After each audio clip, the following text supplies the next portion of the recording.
Prescription లేకుండా steroid I drop వాడడం అనేది కరెక్ట్ కాదు.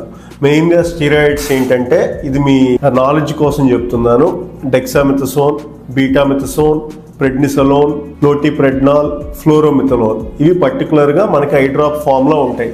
ఈ ఐ డ్రాప్స్ కనుక ప్రిస్క్రిప్షన్ లేకుండా మీరు వాడితే మీకు కలిగే ఛాన్స్ ఉన్న ప్రమాదాలు ఏంటంటే, ఒకటి నల్లగుడ్డుకి ఇన్ఫెక్షన్స్ రావడం, ఇంకోటి నీటి కాసులు అనేవి లేకుండా అప్పటికప్పుడు వీటి వల్ల కంట్లో పుట్టడం. సో నీటి కాసుల వల్ల, నల్లగుడ్డు ఇన్ఫెక్షన్స్ వల్ల మీరు మీ విలువైన చూపును కోల్పోయే అవకాశం ఉంది. సో దయచేసి నేను మన పబ్లిక్ మొత్తానికి చెప్పేది ఏంటంటే, స్టీరాయిడ్ ఐ డ్రాప్స్ అనేవి ప్రిస్క్రిప్షన్ లేకుండా ఎప్పుడూ వాడొద్దు. మీకు ఏమన్నా ఇబ్బంది ఉంటే, కన్ను ఎరుపు కానీ నీరు కారడం కానీ ఉంటే దయచేసి మీ దగ్గరలో ఉన్న కంటి డాక్టర్ని సంప్రదించండి. డాక్టర్ పర్యవేక్షణలో మాత్రమే వాడాల్సి వచ్చినప్పుడు ఆ స్టీరాయిడ్స్ వాడండి.